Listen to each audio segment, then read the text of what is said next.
بسم اللہ الرحمن الرحیم الصلاۃ والسلام علیک یا رسول اللہ، الصلاۃ والسلام علیک یا حبیب اللہ، الصلاۃ والسلام علیک یا نبی اللہ وعلی آلک و اصحابک یا نور اللہ صلی اللہ تعالی علیہ وسلم۔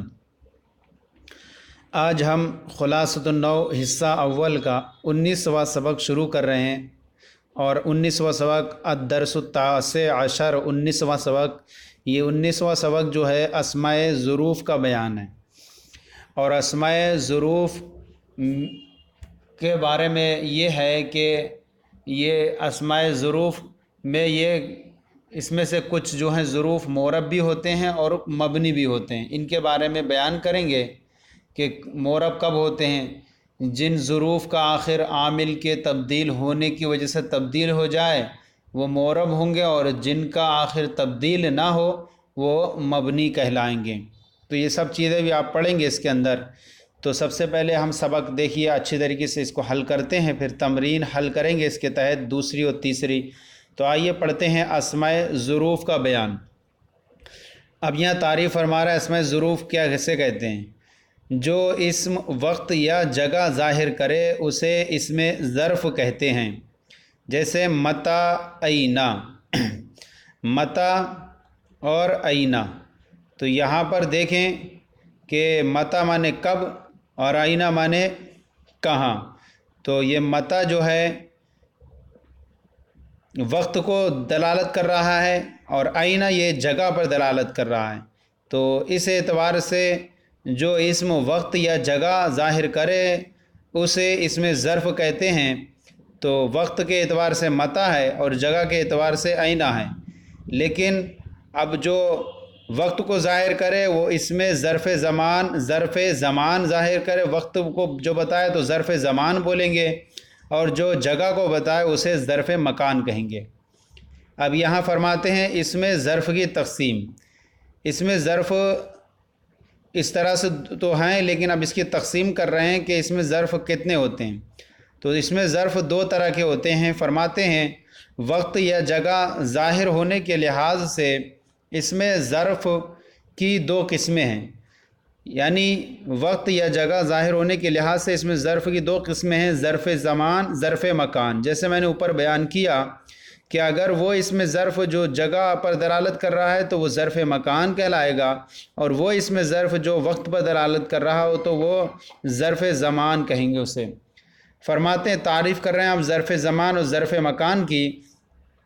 جو اس میں ظرف وقت ظاہر کرے اسے ظرف زمان کہتے ہیں، جیسے متا مانے کب، یہ زمانے پر دلالت کر رہا ہے، بعد میں یہ بھی زمانے پر دلالت کر رہا ہے۔ تو یہ اس میں اگر یہ آ جائے تو کہیں گے کہ یہ ظرف ہے، اور ظرف میں کون سا ہے، یہ ظرف زمان ہے، زمانے پر دلالت کر رہا ہے۔ اور جو اس میں ظرف جگہ ظاہر کرے اسے ظرف مکان کہتے ہیں، یعنی مکان جگہ والا ظرف۔ جیسے اینا مانے کہاں، تحت مانے نیچے۔ تو نیچے ہونا یا کہاں ہونا یہ جگہ پر دلالت کر رہا ہے، لہذا یہ کون سے ظروف ہوں گے، ان ظروف کو نام دیں گے ظرف مکان کہیں گے۔ اب یہاں پر اس میں ظرف کی ایک اور تقسیم کر رہے ہیں معرب اور مبنی ہونے کے لحاظ سے۔ اوپر جو تقسیم کی اس میں ظرف کی وہ زمان اور مکان ہونے کے اعتبار سے کی، کہ زمان اور مکان ہونے کے اعتبار سے دو قسمیں ہیں اس میں ظرف کی، ظرف زمان، ظرف مکان۔ اب اس میں ظرف کی ایک تقسیم فرماتے ہیں، یہاں پر بھی دو قسمیں ہیں۔ اس میں ظرف معرب اور مبنی ہونے کے لحاظ سے بھی اس میں ظرف کی دو قسمیں ہیں، نمبر ایک معرب، نمبر دو مبنی۔ میں نے اوپر بیان کیا کہ جن کا آخر عامل کے آنے سے بدل جائے تو وہ اس میں ظرف معرب کہلائیں گے، اور جن کا آخر عامل کی وجہ سے تبدیل نہ ہو انہیں مبنی کہیں گے۔ فرماتے ہیں معرب اور مبنی ہونے کے لحاظ سے بھی اس میں ظرف کی دو قسمیں ہیں، معرب اور مبنی۔ اب ان کی تعریف فرماتے ہیں، نمبر ایک، جس اس میں ظرف کا آخر بدلتا رہتا ہے اسے معرب کہتے ہیں، یعنی اس پر عامل آنے کی وجہ سے کبھی عامل رفع دینے والا آیا تو یہ رفع کی حالت میں، حالت رفعی میں ہو جائے گا۔ اگر نصب دینے والا عامل آیا تو یہ حالت نصبی میں ہوں گے، اور یعنی ان پر اعراب بھی بدلتا رہے گا۔ تو جس اسم ظرف کا آخر بدلتا رہتا ہے اسے معرب کہتے ہیں، جیسے لیل رات، مدینۃ شہر۔ اب یہاں پر لیل اور مدینہ یہ اسم ظرف ہیں اور ظرف معرب ہیں، اور یہ ان کا آخر بدلتا رہتا ہے کہ اگر یہ اس سے پہلے ایسا عامل آ جائے جو ان کو فاعل بنانا چاہے تو ان پر جو ہے ضمہ آئے گا، اور اگر ان سے پہلا ایسا عامل ہو جو ان کو مفعول بنانا چاہے تو ان پر اس میں کیا ہوگا، نصب آئے گا، اور ان سے پہلے حرف جر کا ذریعہ عامل آ جائے تو ایسی صورت میں یہ مجرور بن جائیں گے، ان پر کسرہ آئے گا۔ تو اسم ظرف جو اسم ظرف کا آخر بدلتا رہتا ہے اسے معرب کہتے ہیں، جیسے لیلن، یہ لیلن بھی ہوگا، لیلن بھی ہوگا، لیلن بھی ہو سکتا ہے عامل کے اعتبار سے۔ اسی طرح مدینۃن، مدینتن، مدینتن، یہ سب ہو سکتا ہے۔ نمبر 2، جس اسم ظرف کا آخر تبدیل نہیں ہوتا اسے مبنی کہتے ہیں، جیسے متا اور اینا۔ اب یہاں اس سے پہلے چاہے جا آئے یا رائتو آئے یا با آئے، سب صورتوں میں یہ متا متا ہی رہے گا، اس پہ کوئی تبدیلی نہیں ہوگی۔ ہاں صرف اسے ہم کہیں گے کہ یہ محلن مرفوع ہے یا محلن منصوب ہے یا محلن مجرور ہے، تو یہ محلن ہونا یہ مبنیات میں پایا جاتا ہے، اور لفظاً وغیرہ ہونا یہ معرب میں پایا جاتا ہے۔ تو اس کی حالت کسی نے بدلے گی، اس لیے یہ کہیں گے کہ یہ مبنی ہے۔ آئینہ ہے، یہ آئینہ بھی تینوں حالتوں میں آئینہ ہی رہے گا، لہذا یہ بھی کیا ہے، اسے بھی مبنی کہیں گے۔ تو جس اسم ظرف کا آخر تبدیل نہیں ہوتا اسے مبنی کہتے ہیں، جیسے متا مانے کب، آئینہ مانے کہاں۔ اب ظروف مبنیہ درجہ ذیل ہیں، جو ظروف مبنیہ وہ بیان کریں گے، پھر ظروف معربہ بیان کریں گے۔ فرماتے ہیں یہاں پر از مانے جب۔ اب از جو یہ ظرف زمان ہے، زمانے پر دلالت کرتا ہے، اور یہ زمانے ماضی کے لیے آتا ہے، اگرچہ یہ مضارع پر بھی داخل ہو جائے، اس کے بعد جملہ اسمیہ اور جملہ فعلیہ بھی آ سکتا ہے، جیسے کہ ہماری کتاب میں جملہ فعلیہ ہے اس کے بعد، جیسے کہ فرماتے ہیں اذ اکرمت خالدن، جب میں نے خالد کی تعظیم کی۔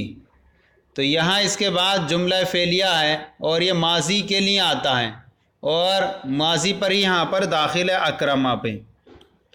دوسرا ہے مز، یہ مز اور منذ یہ دو ایک طرح سے استعمال ہوتے ہیں، اور ان کا جو معنی ہے یہ دونوں کسی کام کی ابتدا مدت بتانے کے لیے بھی آتے ہیں، اور کبھی پوری مدت بتانے کے لیے بھی آتے ہیں۔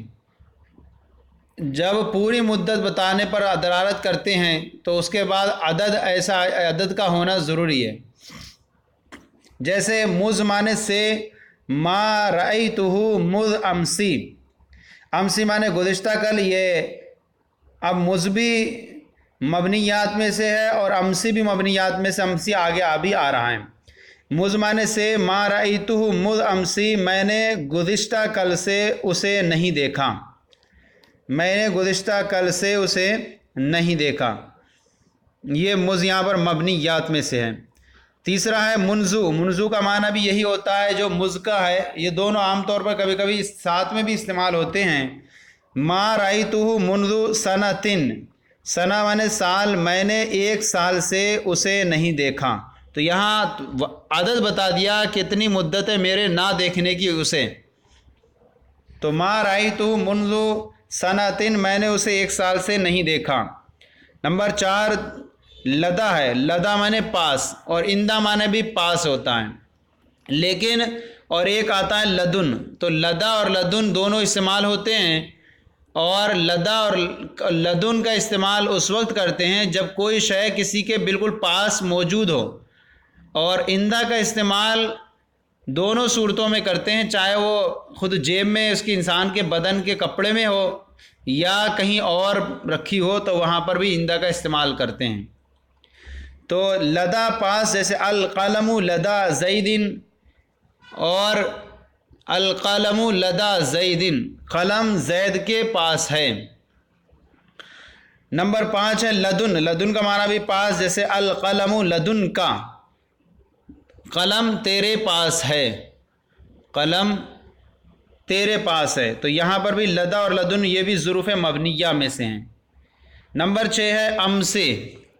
امسی یہ معنی ہوتا ہے گزشتہ کل، لیکن اس کے بارے میں ہم بیان کریں کہ اگر بغیر الف لام کے ہو تو اس سے مراد گزشتہ کل ہوتا ہے، اور اگر الف لام کے ساتھ اگر الامسی پڑھیں تو اس سے کوئی بھی گزرا ہوا دنوں میں کوئی سا بھی کل مراد لے سکتے ہیں، اور یہ جو ہے مفعول فی کی بنیاد پر جو ہوتا ہے محلن منصوب ہوتا ہے۔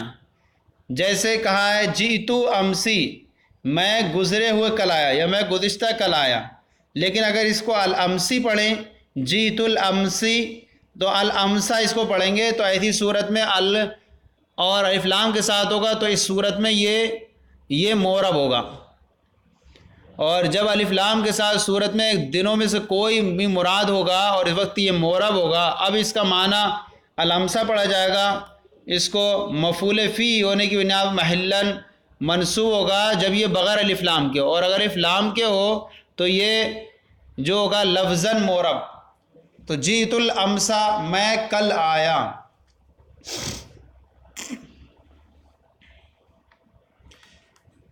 اب یہاں آگے چلیں، 7واں ہے قطو۔ قطو کا معنی ہوتا ہے کبھی، یہ گزرے ہوئے زمانے میں کسی کام کی نفی پر دلالت کرتا ہے، یعنی ایک گزرے ہوئے زمانے گزشتہ میں گزرے ہوئے زمانے میں کسی کام کی نفی پر دلالت کرنے کے لیے قطو آتے ہیں، گویا کہ اس کا استعمال جو ہوگا وہ ماضی کے ساتھ ہی ہوگا۔ جیسے کہیں لم ارہو قطو، میں نے اسے کبھی نہیں دیکھا، میں نے اس کو گزشتہ زمانے میں کبھی نہیں دیکھا، یہ اس کا ترجمہ کریں گا عام طور پر، میں نے اسے گزشتہ زمانے میں کبھی نہیں دیکھا۔ تو یہاں قطو جو ہے یہ مبنی ظروف مبنیہ میں سے ہے اور گزرے ہوئے زمانے پگے میں کسی کام کی نفی کرتا ہے، تو یہاں دیکھنے کی نفی ہو رہی ہے۔ نمبر 8 ہے اعوذ۔ اعوذ یہ کبھی، اس کا معنی بھی کبھی ہوتا ہے اور قطو کا معنی بھی کبھی ہوتا ہے، لیکن قطو ماضی کے لیے آتا ہے، ماضی میں نفی کرنے کے لیے، اور اعوذ کا جو استعمال ہوتا ہے وہ زمانے مستقبل میں کسی کام کی نفی پر دلالت کرنے کے لیے استعمال ہوتا ہے۔ جیسے لا اراہ اعوذ، میں اسے کبھی نہیں دیکھوں گا، میں اسے کبھی نہیں دیکھوں گا، تو یہ زمانے مستقبل میں نہ دیکھنے کی پر دلالت کرنے کے لیے آیا ہے۔ نمبر 9 ہے ایان۔ ایان کا معنی کب۔ اب ایانہ یہ ہم نے بیان کیا تھا کہ یہ جو ہے عظیم کام، امور عظیمہ پر دلالت کرنے کے لیے عام طور پر اس کا استعمال کیا کرتے ہیں۔ جیسے ایانہ، ایان الساعۃ، قیامت کب آئے گی، یہ زمانے مستقبل پر دلالت کرتا ہے اور قیامت عظیم شے ہے، لہذا یہاں کہیں گے ایان الساعۃ، قیامت کب آئے گی، تو ایانہ یہ ظروف مبنیہ میں سے ہے۔ نمبر 10 ہے اذا۔ اذا جو ہے یہ بھی ظروف مبنیہ میں سے ظروف زمان ہے، جب کا معنی یہ زمانے مستقبل کے لیے استعمال ہوتا ہے اگرچہ اس کو ماضی پر داخل کریں۔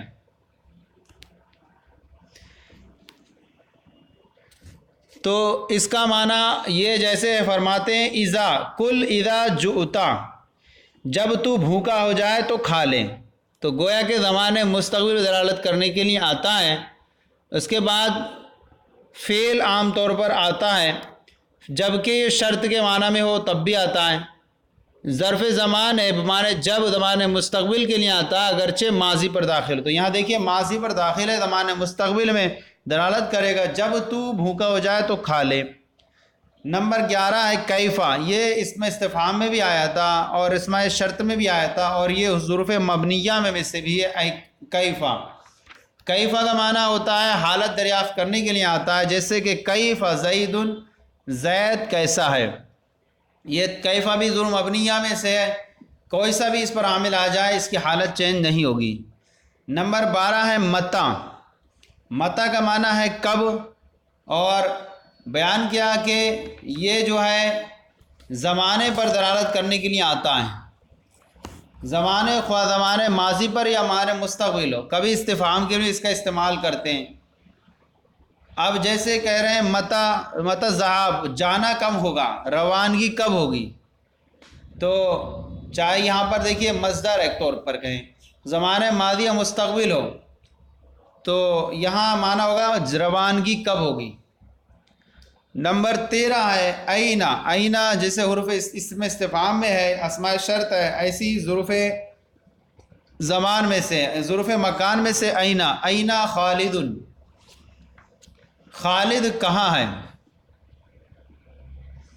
یہ سوال اور شرط کے لیے بھی استعمال ہوتا ہے، جیسے اینا زید، زید کہاں ہے، اینا خالد، خالد کہاں ہے۔ اور شرط کے لیے بھی استعمال ہوتا ہے، جیسے آپ نے پیچھے پڑھا اینا تجلس اجلس، جہاں آپ بیٹھیں گے وہاں میں بیٹھوں گا۔ نمبر 14 ہے انا، انا مانے کہاں۔ اب انا مانے کہاں، یہ جیسے انا ملکن، ملکن مانے بادشاہ، ایک ملک ہوتا ہے، ملک مانے فرشتہ، تو انا ملکن بادشاہ کہاں ہے، یہ ہو گئے 14۔ اب نمبر 15 ہے حیثو، حیثو مانے جہاں، اور انا جو یہ مکان پر دلالت کرتا ہے، اور حیثو مانے جہاں، جہاں اجلس حیث المنظر جمیل، وہاں بیٹھ جہاں پر منظر حسین و جمیل ہے۔ یہ اکثر ظرف مکان کے لیے استعمال ہوتا ہے حیثو، اور جملے کی طرف بھی مضاف ہوتا ہے، تو دیکھیے جملے کی طرف مضاف ہے یہ حیثو المنظر جمیل، اور یہ جملہ اسمیہ بھی ہوتا ہے اس کے بعد، کبھی فعلیہ بھی، اور یہاں جو ہے اس کے بعد جو مضاف ہے جملہ اسمیہ کی طرف مضاف ہے المنظر جمیل، وہاں بیٹھ جہاں پر منظر حسین و جمیل ہے۔ یہ ہو گیا۔ آپ فرماتے ہیں یہ ظروف مبنیہ 15 ہوئے۔ اب ظروف معربہ بیان فرما رہے ہیں۔ ظروف معربہ کئی ہیں، لیکن ان میں سے قبل، بعد، تحت، فوق وغیرہ اگر مضاف ہوں اور ان کا مضاف الیہ مذکور نہ ہو تو یہ مبنی ہوں گے۔ تو گویا کہ یہ ان کی جو حالتیں ہیں ایک اعتبار سے مبنی ہونا ہے، اور ان کی ایک حالت جو ہے معرب ہونا ہے۔ اور اس طرح سے اسماء شش جہات جن کو آتا ہے وہ بھی ہوتے ہیں، ششماء جہات بولتے ہیں قبل، بعد، تحت، فوق، قدام، خلف وغیرہ۔ تو ظروف مبنیہ کئی ان میں سے جو ہیں قبل ہو گیا، بعد ہو گیا، تحت و فوق ہو گیا، تو ان کے اصل 3 حالتیں ہیں۔ تو فرما اگر یہ اسماء مضاف ہو اور ان کا مضاف الیہ محذوف ہو اور مانن ذہن میں موجود ہو تو اس صورت میں یہ ضمے پر مبنی ہوتے ہیں، جیسے اما بعدو میں بعدو یہ ضمے پر مبنی ہوتا ہے۔ اور اگر یہ اسماء اضافت کے بغیر استعمال ہو تو یہ معرب ہوں گے، جیسے کہتے ہیں جیتو کا قبلاً، اور اگر یہ مضاف ہو اور مضاف الیہ لفظاً مذکور ہو تب بھی یہ معرب ہوں گے۔ تو گویا کہ اگر یہ مضاف اور مضاف الیہ ان کا محذوف ہو، منفی ہو، تو یہ صورت میں ضمے پر مبنی ہوں گے، اور اگر یہ اضافت اسماء بغیر اضافت کے استعمال ہوں تو یہ معرب ہوں گے، اور اگر مضاف اور مضاف الیہ مذکور ہو تب بھی یہ معرب ہوں گے۔ تو ظروف معربہ کئی ہیں، لیکن ان میں سے قبل، بعد، تحت، فوق وغیرہ اگر مضاف اور ان کا مضاف الیہ مذکور نہ ہو تو یہ مبنی ہوں گے، جیسے زید فوق۔ دیکھیے فوق یہ ضمے پر مبنی ہے اور اس کا مضاف الیہ مذکور نہیں ہے، صرف محذوف منفی مانیں گے نیت میں، جسے ہم بعد میں مانتے ہیں تو یہ ضمے پر مبنی ہوگا۔ اور اگر یہ مضاف نہ ہو یا مضاف تو ہوں، مضاف ہی نہ ہو تب بھی ایک صورت میں معرب ہوں، یا مضاف تو مگر ان کا مضاف الیہ بھی مذکور ہو تو یہ معرب ہوں گے، جیسے جیتو قبلاً۔ پہلی مثال یہ کہ قبلاً یہ مضاف نہیں ہے تو ایسی صورت میں قبلاً بھی معرب ہے، اور اگر مضاف ہو مضاف الیہ مذکور ہو تب بھی معرب ہوں گے، جیسے جیتو قبلہ خالدین، قبلہ یہ مضاف اور اس کا مضاف الیہ خالدین مذکور ہے تب بھی ہیں معرب ہوں گے۔ اب یہاں سے کچھ قواعد و فوائد بیان کر رہے ہیں۔ نمبر 1 قاعدہ بیان کرتے ہیں۔ نمبر 1 لا غیر اور لیسا غیر مبنی علی الضم ہوتے ہیں، یعنی یہ ضمے پر مبنی ہوتے ہیں۔ لا غیر اور لیسا غیر ان کا معنی ہوتا ہے جیسے فرماتے ہیں جا زید لا غیر، یعنی زید آیا، اس کے علاوہ کوئی نہیں آیا، یا لیسا غیر کہہ دیں، یہاں پر بھی یہی معنی لگا لیں، اور لا غیر کو ہٹا دیں، یا زید لیسا غیر، زید آیا اور کوئی نہیں آیا۔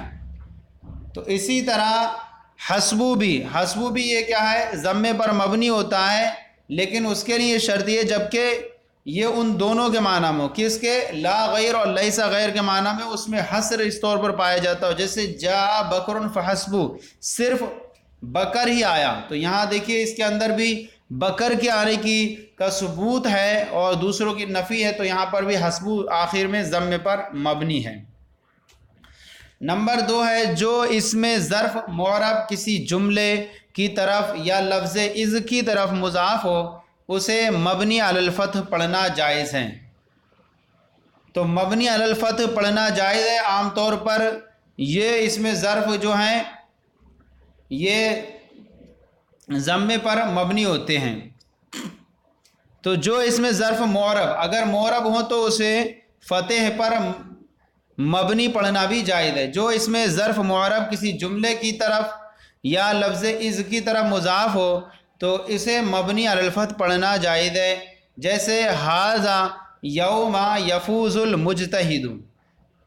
اب یہاں دیکھیں کہ یوم یہ اس میں ظرف معرب ہے، اور یہ معرب ہے، اس کا عامل آنے کی وجہ سے تبدیلی یوم ہوتا رہتا ہے، تو یہ جو ہے یوم یہ مضاف ہے، اور کس کی طرف، جملے کی طرف مضاف ہے۔ یفوز المجتہد ایک جملہ ہے کہ محنتی انسان کے کامیاب ہونے کا دن ہے، یہ محنتی شخص کے کامیاب ہونے کا دن ہے، تو یہاں دیکھیے یوم مضاف ہے، یفوز المجتہد یہ پورے جملے کی طرف، تو ایسی صورت میں اسے یوما کو مبنی علی الفتح یعنی میم کے فتح کے ساتھ پڑھنا بھی جائز ہے۔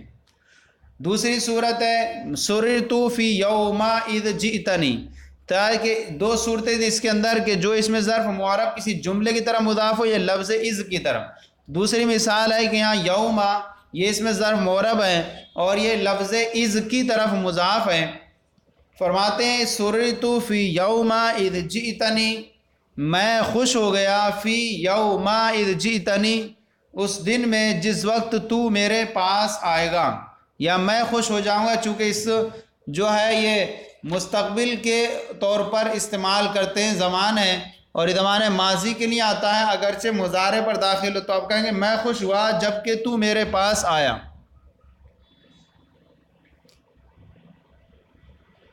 تو میں خوش ہوا اس دن میں جس دن تو میرے پاس آیا، تو یہاں یوم یہ جو ہے مضاف ہے اور از یہ کی طرح مضاف ہے، تو اس صورت میں یوم کو یہاں مبنی علی الفتح پڑھنا جائز ہے۔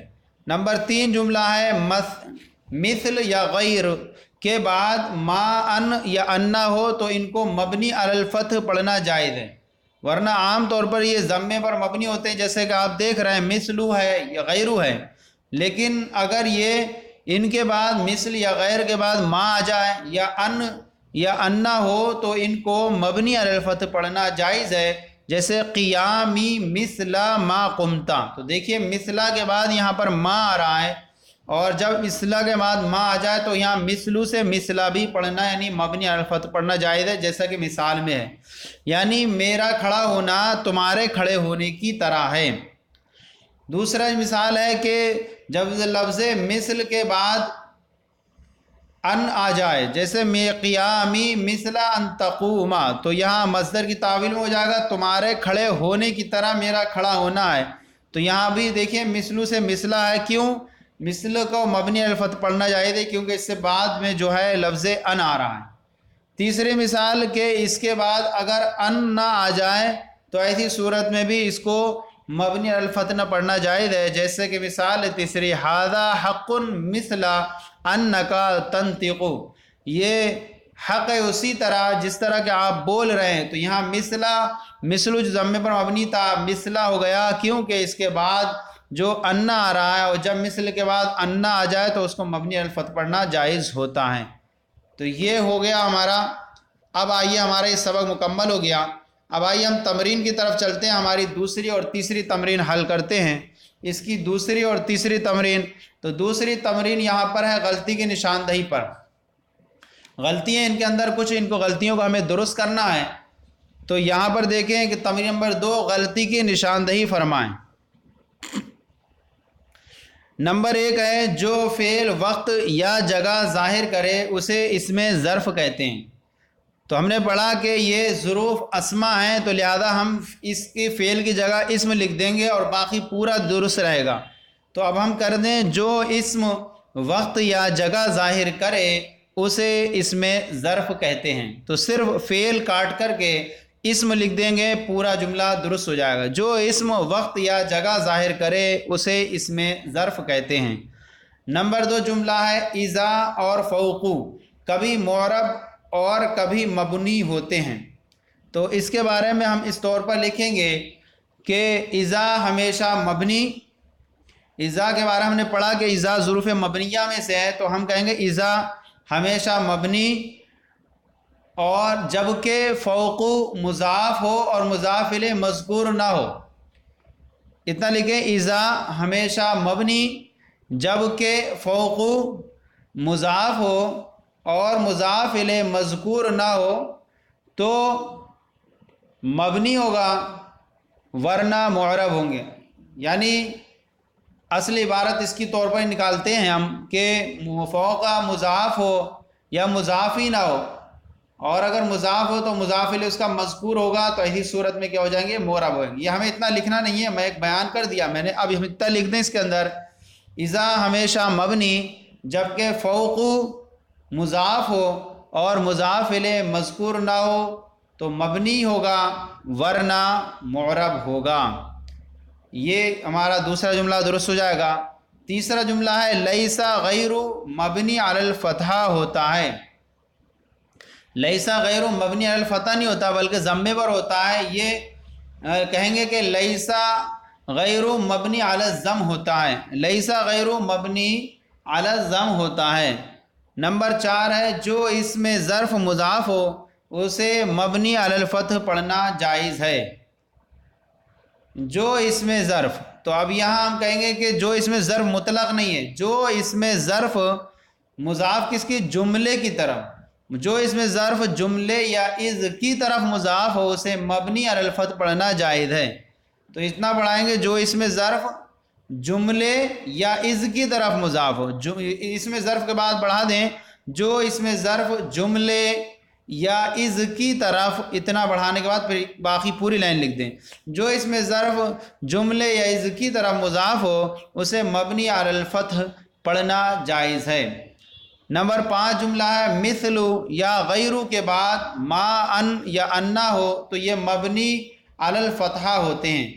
تو مبنی علی الفتحہ نہیں ہوتے یہ، بلکہ ہوتے تو یہ عام طور پہ ضمے پر مبنی ہیں، لیکن بلکہ پڑھنا الگ چیز ہے اور ہونا الگ چیز ہے۔ تو یہاں ہم لکھیں گے مثل یا غیرو کے بعد ما ان انا ہو تو انہیں مبنی علی الفتح پڑھنا جائز ہے۔ تو پڑھنا جائز ہے، ہوتے نہیں ہیں، تو انہیں مبنی علی الفتح پڑھنا جائز ہے۔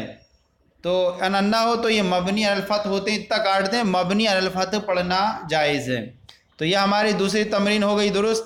آئیے اب تیسری تمرین کو حل کرتے ہیں۔ تیسری تمرین ہماری یہ ہے، اور اس کے اندر 2 جو ہیں حصے ہیں۔ پہلا والا حصہ جو ہے نمبر الف ہے، معنی پر غور کرتے ہوئے ظرف زمان اور ظرف مکان الگ الگ کیجئے۔ یہاں ظرف زمان اور ظرف مکان الگ الگ کرنا ہے۔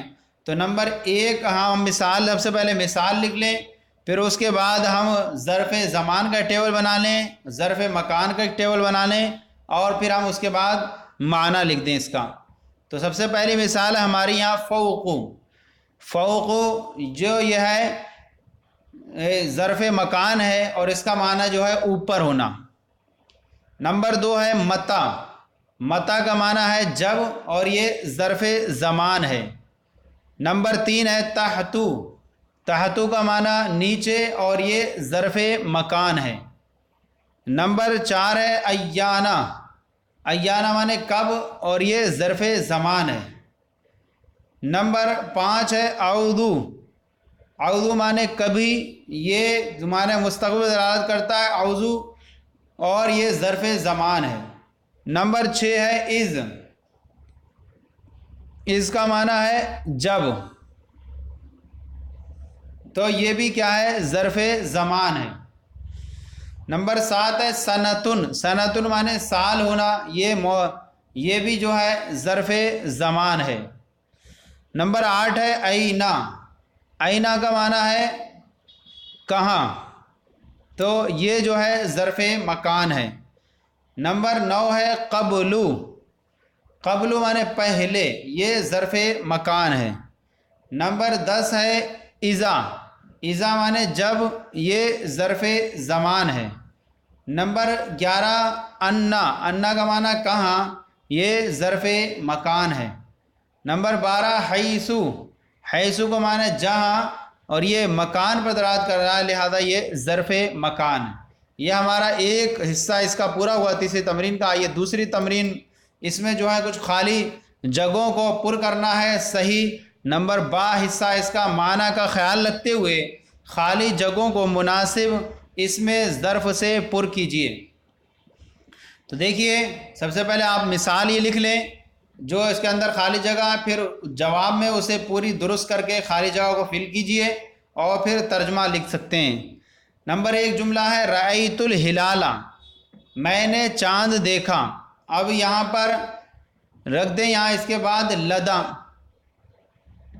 لدا رکھیں یہاں لدا بکرن، میں نے بکر کے پاس ہلال دیکھا، چاند دیکھا۔ اور یہاں اس کے بعد لدا رکھیں، یہی ہے رأیت الہلال لدا بکرن، میں نے بکر کے پاس چاند دیکھا۔ تو یہاں ہلال کے بعد لدا رکھیں اور بکرن یہ مضاف اس کا مجرور بن جائے گا۔ نمبر 2 جملہ ہے یوم الدین، یہاں پر لاسٹ ہے اور اس سے پہلے محذوف ہے ظرف، تو یہاں ہم اس سے پہلے لکھیں گے ایانا یوم الدین، یوم قیامت کب آئے گی، تو اب جملہ بنے گا درست ایانا یوم الدین۔ نمبر 3 ہے العلم حکیم، اب یہاں پر ان کے درمیان ایسا جملہ رکھیں گے جو مناسب ہو لفظ خالی جگہوں میں، تو اس میں ظرف العلم لدا حکیم، علم حکیم کے پاس ہوتا ہے، تو یہاں بیچ میں ہو جائے گا العلم لدا حکیم۔ نمبر 4 ہے ما لقیتو، ہم نے پڑھا کہ اس کے بعد یوم سے مز وغیرہ بھی اس کا استعمال ہوتا ہے، یہ بھی ظرف مبنیہ میں سے، تو یہاں ہم استعمال کریں گے ما لقیتو مز یومینی، اور یہ مضاف ہوتا اکثر اور بعد والا مضافل ہے، میں نے اسے 2 دن سے نہیں، میں نے اسے 2 دن سے ملاقات نہیں کی، میں نے اس سے 2 دن سے ملاقات نہیں کی۔ نمبر 5 ہے ہوا، یہ یہاں پر ہوا یہ مبتدا مؤخر ہے اور اس سے پہلے خبر اس کی محذوف ہے، خبر جو مقدم ہونا چاہیے، تو یہاں پر ہم اس میں ایسا اس میں ظرف رکھیں گے جو مناسب ہو، اور وہ ہے اینا ہوا، اصل بات بنے کہ اینا ہوا وہ کہاں ہے۔ نمبر 6 جملہ ہے سمعتو اور قلتو، سمعتو اور قلتا، اب اس کے درمیان ایسا رکھیں جو مناسب ہو، تو رکھیں گے سمعتو اذا اذ قلتا، جب تم نے کہا تو میں نے سنا، جب تم نے کہا تو میں نے سنا، تو یہاں پر اس میں ظرف جو ہے از ہے۔ نمبر 7 ہے لا اکذب، اور لا اکذب میں جو ہے ہم نے اوضو کا استعمال کیا ہے مستقبل میں نفی کرنے کے لیے، تو یہاں اس کا استعمال ہے لا اکذب اوضو، میں کبھی جھوٹ نہیں بولوں گا، تو یہاں اوضو ظرف مبنیہ میں سے زمانہ مستقبل پر داخل کرتا ہے، لہذا زمانہ مستقبل پر فعل پر داخل ہوگا، یہ لا اکذب اوضو، میں کبھی جھوٹ نہیں بولوں گا۔ نمبر 8 ہے ما ضربتہ، ما ضربتہ، اب یہاں اس کے استعمال ساتھ جو ہے ماضی پر نفی کے لیے آتا ہے، لہذا ماضی میں جہاں نفی کے لیے آئے تو وہاں پر قطو کا استعمال کرتے ہیں، لہذا یہاں پر قطو کا استعمال کریں گے اور کہیں گے ما ضربتہ قطو، میں نے اسے کبھی نہیں مارا۔ نمبر 9 جملہ ہے الحکم، اور یہاں مضاف الیہ، تو اس سے پہلے ایسا اس میں ظرف ہوگا جو مضاف بنتا ہو، تو اس سے پہلے ایسا اس میں ظرف ہم لائیں گے فوق، تو اب جملہ بنے گا الحکم فوق الادبی، کیونکہ یہ مضاف الیہ ہے تو اس سے پہلے ایسا جملہ مضاف ہوگا. الحکم فوق الادب، حکم جو ہے ادب کے اوپر ہے. نمبر 10 جملہ ہے جیتا. اب جیتا ہے، اس سے پہلے ہمیں اس میں ظرف رکھنا ہے. ظرف ہم یہ رکھیں گے متا جیتا، آپ کب تشریف لائے. تو یہاں متا جو ہے یہ ظرف ہے یہاں پر، تو اب جملہ ہو جائے گا متا جیتا. نمبر 11 جملہ ہے رأیت الفیل، میں نے ہاتھی کو دیکھا. اور رأیت یہ زمانے گزشتہ پر دلالت کر رہا ہے، تو اب یہاں پر اس کے ساتھ ہم جو لائیں گے امسی لے آئیں گے، اور اب معنی ہو جائے گا میں نے کل ہاتھی دیکھا تھا، میں نے گزشتہ کل ہاتھی دیکھا. نمبر 12 جملہ ہے کتابو کا. کتابو کا یہ موجود ہے تیری کتاب، اس سے پہلے ایسا مناسب اس میں ظرف رکھیں گے جو جملہ پورا درست ہو جائے. لہذا اس سے پہلے ہم خبریہ مبتدا بنے گا، اور اس سے پہلے ہم محذوف جو ہے خبر مقدم بنائیں گے. اب جملہ ہوگا درست اینا کتابو کا، آپ کی کتاب کہاں ہے. تو یہ ہمارا سبق اللہ کے فضل و کرم سے پورا ہوا، اور یہ 19واں سبق اسماء الظروف کا بیان. آئندہ آپ کی بارگاہ میں 20واں سبق لے کر کے ہم حاضر ہوں گے. آپ کو ہمارا یہ سب اسباق کا سلسلہ کیسا لگ رہا ہے ضرور اپنی رائے اور کمنٹ سے نوازیں. ہمارے چینل کو سبسکرائب کریں، دوسروں کو بھی شیئر کریں، تاکہ ہم کو اور آپ کو برابر ثواب ملتا رہے. جو لوگ بھی اس کو سیکھ کر کے عمل کریں گے، اللہ تعالی ہم سب کے علم میں عمر میں بے شمار برکتیں عطا فرمائے. چینل کو سبسکرائب کرنے کے لیے ہمارا چینل درس نظامی کو سبسکرائب کریں. السلام علیکم.